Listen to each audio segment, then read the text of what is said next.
नमस्कार स्टूडेंट्स, कैसे हैं आप सभी लोग। I hope you are well. Students, today we will talk about the lecture number 8 of biotechnology in class 12। आज हम लोग क्लास 12 के बायोटेक्नोलॉजी का लेक्चर नंबर 8 शुरू करेंगे, जिसमें आज इसका लास्ट टॉपिक होगा पीसीआर।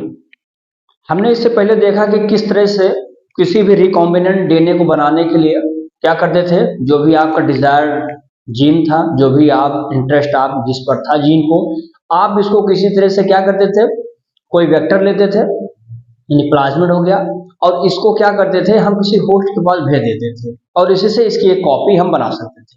तो एक ही छोटे स्केल पर हमने देखा बहुत सारी चीजें, लेकिन अगर हम बात करते हैं एक बड़े स्तर पर कि बहुत ज्यादा मिलियन बिलियन ट्रिलियन जैसे संख्याओं में with in the few minute few hours में हम कॉपी चाहते हैं, तो उसके लिए हमारे पास एक नया टेक्निक है जिसका नाम है पीसीआर, पॉलीमरेज चेन रिएक्शन।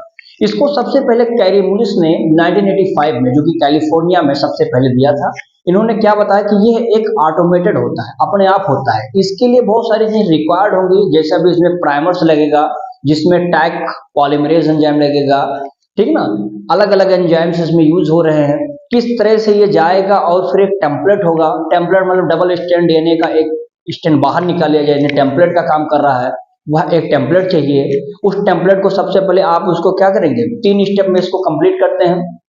सबसे पहले डबल स्टैंड डीएनए को DS stand have to the denaturisation, उसको डीनेचर्ड करेंगे, उसको अलग करेंगे, बाइफरकेट करेंगे। फिर उसके बाद में हम क्या करेंगे, उसमें एनेलिंग करेंगे, यानी इसमें प्राइमर ऐड करवाएंगे, ठीक ना। और जब वो प्राइमर लग जाता है, एंड थर्ड स्टेप इसमें एक्सटेंशन होता है, यानी पॉलीमराइजेशन होता है। जब वो क्या करता है, फैलता है, पॉलीमराइज करता है, अपनी संख्याओं को इंक्रीमेंट करता है। इन्हीं तीनों स्टेप्स को लेकर के हम लोग आगे बढ़ेंगे। तो आइए हम लोग बात करते हैं पीसीआर के बारे में। चलिए देखिए भाई, टॉपिक हमारा दिया गया है lecture number 8 PCR, polymerisation chain reaction. आगे हम लोग इसमें बात करेंगे। It is a simple, it is a simple and important method for the amplification। सबसे पहली बात हम ध्यान देंगे,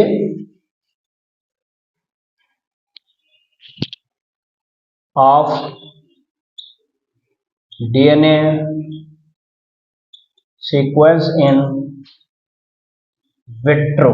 देखिए, हमने सबसे पहले पॉइंट क्या लिखा है कि it is a simple and important method for the amplification of the DNA sequence in vitro. यानी लैब में आप ये काम कर रहे हैं, कहीं चलते फिरते रास्ते में थोड़े ना कर रहे हैं हम लोग। इसके लिए एक बहुत बड़ा प्लांट होता है, तो वहां पर हम क्या करते हैं, एक डीएनए का पर्टिकुलर सीक्वेंस लेंगे, उसी पर्टिकुलर सीक्वेंस में क्या करेंगे, जैसे ये मान लेते हैं डबल स्टैंड डीएनए बना है, हम बस इतना वाला एरिया, ये सीक्वेंस जो इस पर हमने एरो बनाए रखा है, सिर्फ इसी हमारा सीक्वेंस है, हम इसकी कॉपी चाहते हैं। तो वही चीज मैंने लिखा है कि एक पर्टिकुलर डीएनए सीक्वेंस होगा जिसको विट्रो में क्या करते हैं, हम इसकी कॉपी बनाते हैं। समझ में आ गया। सेकंड पॉइंट में हम देखेंगे यहां पर, it discovered by carry मुलिस 1985 in California. यानी सबसे पहले इसकी खोज किसने की थी, कैरी मुलिस ने की थी 1985 में। कहां पर, कैलिफोर्निया। आगे देखेंगे इसमें, तीसरा लिख देंगे, इट इज ऑटोमेटेड मॉलिक्यूलर, इसमें बता देंगे मॉलिक्यूलर फोटो कॉपिंग। यानी ये कैसा है, ऑटोमेटेड, अपने आप काम करता है, एक मशीन है, टेक्निक है। कैसा, मॉलिक्यूलर कॉपी कर रहा है, यानी कॉपी बना रहे हैं, मॉलिक्यूलर लेवल पर बना रहा है। कितने से, अप टू 3 kb टू कहां तक, 10 kb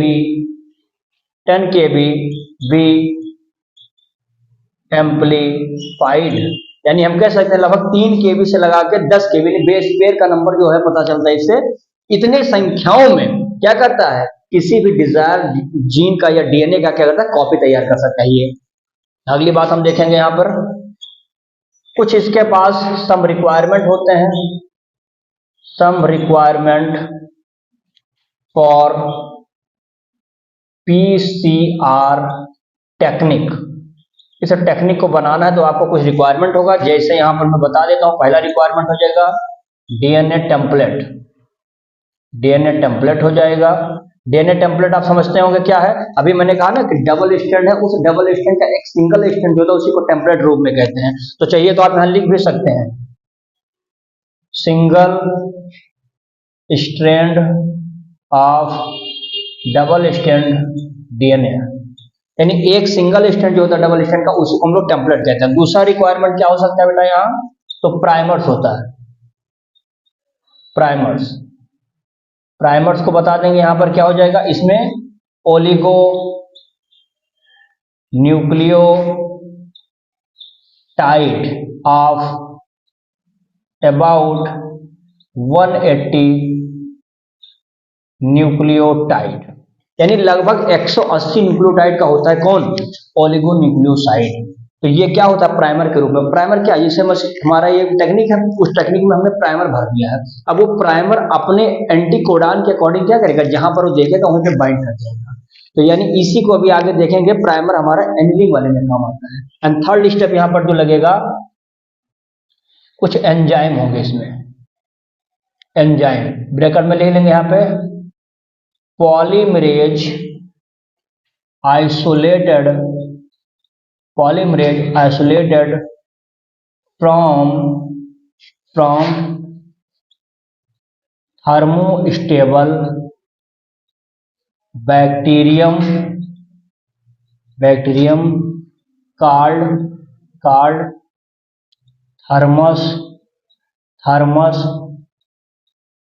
aquaticus। ध्यान से देखिएगा इसको, मैंने लिखा है इसमें जो एंजाइम, इसी को क्या बोलते हैं, इसको चाहिए तो ORR लगा के हम टैग लिख सकते हैं, tag polymerase, tag polymerase enzyme. यानी अब आप एक चीज यहां देखिएगा, बहुत इंपॉर्टेंट प्रश्न जो उठेगा यहां से कि एंजाइम जब हम पीसीआर में करते हैं सर, तो पॉलीमरेज जो बनता है, पॉलीमरेज चाहिए ही चाहिए आइसोलेट करने के लिए। But here in the PCR technique there is no need of the simple polymerase, DNA polymerase. Here we have to use a special polymerase enzyme that is called as a tag polymerase enzyme, and this tag polymerase enzyme is isolated from a special type of the bacteria is called as the thermostable। वो thermostable है, यानी temperature को बर्दाश्त करने वाला ये bacteria है, उसके एंजाइम। क्या नाम है उस बैक्टीरिया का, नाम है उसका एग्वाटिकस। या देख सकते हैं यहां पर मैंने लिख दिया, बैक्टीरिया का नाम है एग्वाटिकस, थर्मस एग्वाटिकस। तो ये थर्मस एग्वाटिकस जो होता है, इसके पास इतनी क्षमता होती है कि इसका जो एंजाइम्स होता है, उस एंजाइम के ऊपर बहुत ज्यादा टेम्परेचर अगर आप दे देते हैं, देन इट कैन टॉलरेट। नहीं तो अभी जब आप बात करेंगे वहां पर स्टार्टिंग जब करवाएंगे इसका, अर्थात हम कह सकते हैं कि जब स्टार्टिंग होता है यानी कि डीनेचुराइजेशन होता है, तब टेम्परेचर कम से कम आपको 94 से 95 देना पड़ेगा। उस टेम्परेचर को ये नॉर्मल एंजाइम जो डीएनए पॉलीमरेज होगा ये बर्दाश्त नहीं कर पाएगा, बेकार हो जाएगा। इसीलिए उस टेम्परेचर को टॉलरेट करने के लिए, विदस्टैंड करने के लिए जरूरी है कि एक स्पेशल टाइप का एंजाइम चाहिए। उस स्पेशल टाइप के एंजाइम को हम लोग बोलते हैं टैग पॉलीमरेज एंजाइम। इतनी बातें समझ में आई होगी, स्क्रीनशॉट बहुत जल्दी से लीजिए, फिर हम आगे बढ़ते।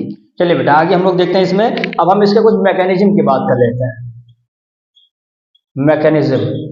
मैकेनिज्म में आपको तीनों स्टेप वही रहेंगे जो भी मैंने बताया था, एक बार मैं लिख देता हूं यहाँ पे ताकि आपको याद हो जाएगा। पहला हो जाएगा डीनेचुरेशन, या इसको हम लोग मेल्टिंग भी बोल सकते हैं, मेल्टिंग, ठीक है ना। ये लगभग आप मान के चलिए कि इसको 94 से लेकर 95 डिग्री सेंटीग्रेड टेम्परेचर चाहिए, और साथ ही साथ ये प्रक्रिया होने में आपको 1 मिनट का टाइम चाहिए करने के लिए।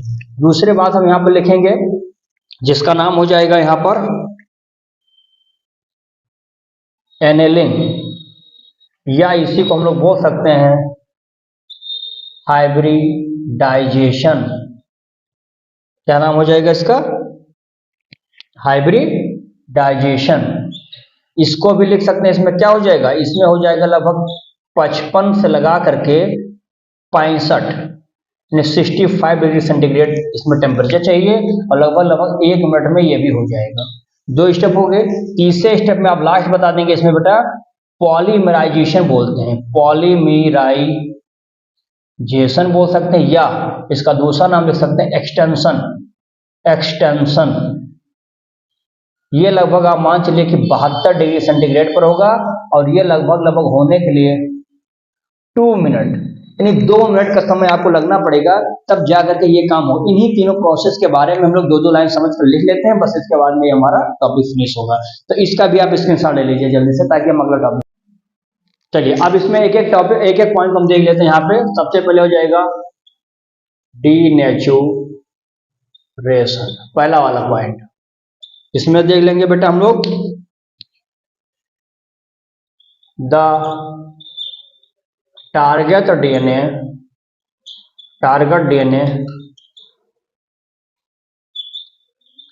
containing to be amplified is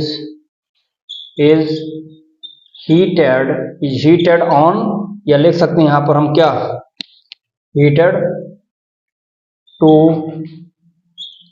strand its amplified on a as a कर लीजिए as temperature DNA क्या हो जाएगा यहाँ पे stand at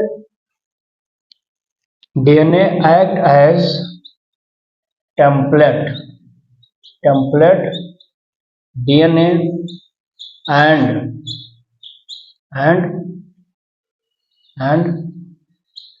new DNA synthesis, ये हो जाएगा। एक बार और बता देंगे, temperature should be 94 to 95 degree centigrade.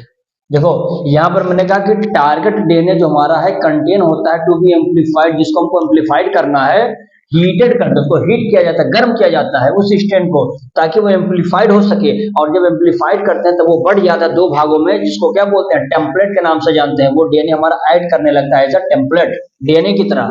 And new DNA, क्योंकि ये करवा रहे हैं ताकि न्यू डीएनए हम उसमें बना सकें, ये इसकी बात हो जाएगी। सेकंड पॉइंट हम इसमें समझेंगे बेटा। दूसरा हो जाएगा जिसका नाम है एनेलिंग, या इसी को आप ब्रैकेट में लिख सकते हैं क्या, हाइब्रिडाइज्ड। ठीक ना, देखेंगे इसके बारे में भी थोड़ा बहुत जान लेते हैं इसमें। देखो दिस इज सेकंड फॉर्म या second step of PCR technique in which two primers are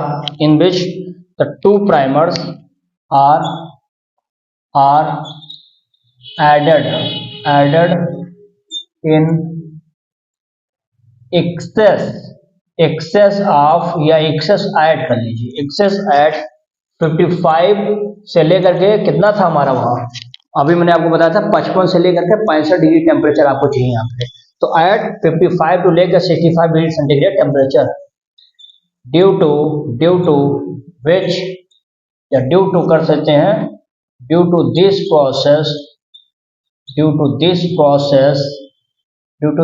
this process comma लगाएंगे, प्राइमर्स फॉर्म क्या करता है, hydrogen bond with DNA template. भाई ये प्रोसेस जब होगा, यानी टेम्परेचर यहाँ जो आप दे रहे हैं नीली में क्या लिखा है, this is the second step of the PCR technique, in which the primer, इसमें हम क्या ऐड कर देते हैं, प्राइमर लाके जोड़ते हैं, और प्राइमर जो हमारा होगा वही प्राइमर क्या करेगा, जैसे मान लो कि हमारा स्टैंड डीएनए था, हम इसकी कॉपी बनाना चाहते हैं, तो अब पहले स्टेप में अलग कर दिया, दूसरे स्टेप में आपने यहाँ पर प्राइमर उसमें डाल रखा, अब जो प्राइमर इसके एंटीकोडांट टाइप का होगा वो आकर के मैच कर जाएगा, और जब जो मैच करते हैं तो वहीं पर क्या बनता है, हाइड्रोजन बॉन्ड बन जाता है। तो वही चीज मैंने यहाँ पे लिखा है। थर्ड स्टेप में हम देख लेते हैं यहाँ पे, ये इसको आप नोट कर लीजिए, फिर थर्ड स्टेप बताता हूँ, फिर खत्म करता हूँ। अगला स्टेप इसमें देखेंगे बेटा, थर्ड स्टेप जो हमारा था ये हो गया। अब इसमें तीसरे स्टेप में हम देखेंगे, दिया गया है एक्सटेंशन एंड पॉलीमराइजेशन। दो स्टेप आपने देखा किस तरह से डीनेचुरेशन करते थे और किस तरह से हमने एनिलिंग किया है, लास्ट में हमारा आ गया एक्सटेंशन या पॉलीमराइजेशन। देखिए इसमें दिया है, it is the third step of the PCR technique. तीसरा स्टेप होता है हियर, यहाँ पर क्या होता है, 4 न्यूक्लियोटाइड ट्राइफॉस्फेट यहाँ पर यूज होते हैं, और वो कौन कौन से हैं, 4 हमारे न्यूक्लियोटाइड ट्राइफॉस्फेट। पहला है एटीपी, जीएटीपी, डीसीटीपी एंड डीटीटीपी। ये हमारे क्या होते हैं, न्यूक्लियोटाइड ट्राइफॉस्फेट होते हैं, इनका हम यहाँ पर यूज करते हैं, कहाँ पर, एक्सटेंशन या पॉलीमराइजेशन में, यानी कि जब इसकी संख्या इंक्रीज करते हैं वहां पर यूज करते हैं। Next, and the thermostable DNA polymerase, यानी इसको टैग, और यहाँ पर एक एंजाइम और यूज हो रहा है जिसका नाम क्या है, थर्मोस्टेबल डीएनए पॉलीमरेज। याद आया आपको, तो यहाँ पर क्या करेंगे, थर्मस एक्वाटिकस वाला, एक्वाटिकस जो भी बैक्टीरिया सब ने लिया था वही चीज यहाँ पर है, तो उसका एंजाइम जो है जिसको टैग पॉलीमरेज कहते हैं वो यहाँ पर यूज हो रहा है, added to the reaction mixture, ताकि प्राइमर जा करके अपने उस डिजायर यानी एम्पलीफाइड डीएनए से वो मैच करे, मिक्सचर हो जाए। वही यहाँ पे मैंने लिखा है, फिर लिखा है डीएनए पॉलीमरेज जो होता है एक्सेलरेट द पॉलीमराइजेशन, यानी उसकी संख्या बनने के लिए कहीं ना कहीं जल्दी से काम हो जाए, इसलिए कहीं ना कहीं हमारा पॉलीमरेज उसको एक्सेलरेट करता है। प्रोसेस ऑफ प्राइमर, ताकि प्राइमर जल्दी से जाकर के जोड़े, इसीलिए हमारा टैग पॉलीमरेज यहाँ पर यूज हो रहा है। साथ ही साथ जो कंसंट्रेशन है मैग्नीशियम आयन का Mg+2 का, ये भी कहीं ना कहीं also maintained the primers hybridised with the DNA template, DNA template के साथ प्राइमर किसी तरह से बाइंड हो जाए यानी हाइब्रिडाइज्ड हो जाए, उसको मेंटेन करने के लिए मैग्नीशियम आयन भी अपना यहाँ पर कंट्रीब्यूट करता है। एंड जिससे क्या होगा, जब वो हाइब्रिडाइज कर लेगा, जिससे ये होगा कि रिजल्ट होगा 2 डबल स्ट्रैंड डीएनए फॉर्म, जिससे 2 डबल स्ट्रैंड डीएनए हमारे फॉर्म हो जाते हैं, बन जाते हैं, जो हम चाहते हैं, जो रिक्वायर्ड हमारा होता है। अब यहाँ पर एक चीज और देख लेंगे बेटा, यहाँ पर हमने आपको फिगर दिया है कि ये हमारा एक डीएनए है जिसको हमको एम्पलीफाइड करना है, ये वाला भाग जो इसको हम क्या करते हैं, एम्पलीफिकेशन इसका होगा, ये एम्पलीफाइड होगा, एम्पलीफिकेशन। इसी की संख्या हमको क्या करना है, इस वाले छेद का बढ़ाना है, इतना ही है, ये नहीं बल्कि ये बीच वाला। तब क्या करेंगे, सबसे पहले देखो यहाँ लिखा है डबल, इसको बोलते हैं डबल स्ट्रैंड डीएनए, तो इसका करेंगे सबसे पहले डीनेचुरेशन, डीनेचुराइजेशन। तो पहले स्टेप को क्या बोलते हैं, डीनेचुराइजेशन करते हैं। होता क्या है, सबसे पहले उसको हीट करते हैं, 95 डिग्री सेंटीग्रेड टेम्परेचर आप देते हैं, फिर हम देखते हैं कि जैसे डीएनए को टेम्परेचर दिया आपने तुरंत खुल जाता है, ओपन हो गया। ओपन होने के बाद आप देखेंगे कि यहाँ पर ये 3 प्राइम और ये 5 प्राइम पर यहाँ पर आकर के हम लोग प्राइमर को क्या करते हैं, ऐड करते हैं, इसको और इसको मिला करके हम बोलते हैं क्या, प्राइमर। यहाँ पर प्राइमर सेट कर दिया जाता है, और प्राइमर ऐड होने के बाद आप देखेंगे फिर अगले स्टेप में क्या करते हैं, डीएनए पॉलीमरेज या टैग पॉलीमरेज एंजाइम के साथ साथ डीऑक्सीराइबोन्यूक्लियोटाइड, जो अभी हमने ट्राइफॉस्फेट तीनों बताया, ये तीनों यूज किए जाते हैं। और उसके बाद में हम देखेंगे यहाँ पर कि यह जब ये दोनों आपस में एनिलिंग कर देते हैं, तब फिर इसका एक्सटेंशन होगा। फिर यहाँ पर प्राइमर आप देखेंगे पूरा का पूरा उसी टेम्पलेट का ये प्राइमर यहाँ पर जुड़ जाता है, ठीक से, ठीक है ना, ये प्राइमर जुड़ जाता है। और उसके बाद में जब प्राइमर बन जाते हैं तो फिर वो अपनी कॉपी बनाना शुरू कर देता है, यानी पॉलीमराइजेशन करना शुरू कर देता है, यानी उसका एक्सटेंशन शुरू हो जाता है। यानी 30 साइकिल 30 बार ये इतनी तेज चलती है, लगभग आप बना सकते हैं कि जो एम्पलीफाइड होगा, यह एम्पलीफाइड कैसा होगा, एम्पलीफाइड 1 बिलियन टाइम, इतना ज्यादा आप समझ सकते हैं कि इतनी ज्यादा 1 बिलियन कॉपी इसकी हम with in the few minute second hours में तैयार कर सकते हैं।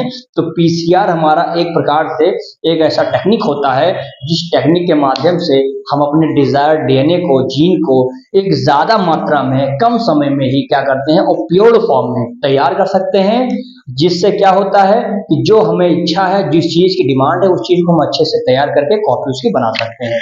तो बेटा आज हम लोगों का ये बायोटेक्नोलॉजी का लास्ट टॉपिक था पीसीआर। आप लोग इसको बढ़िया से पढ़िए और इस चैप्टर को बेहतर तरीके से रिवाइज करिए। हम लोग जब आगे मिलेंगे तो इसके बायोटेक्नोलॉजी का जो एप्लीकेशन होगा उसको देखेंगे। तब तक के लिए आप लोग इसको ईमानदारी से पढ़िए और कोई क्वेश्चन है अगर आपके दिमाग में तो आप कमेंट बॉक्स में लिखिए और आपका जवाब वहां से मिलेगा। इस प्रकार से हम लोगों ने बढ़िया से जबरदस्त टॉपिक जो था हमारा बायोटेक्नोलॉजी यहाँ समाप्त किया है। ऐसे ही एक नए चैप्टर के साथ हम लोग फिर यहाँ पर मिलेंगे। तब तक के लिए आप लोग इसका स्क्रीनशॉट ले लीजिए, उसके बाद में आप लोग देखेंगे। चलिए स्क्रीनशॉट इसका लीजिए। खुला रहा।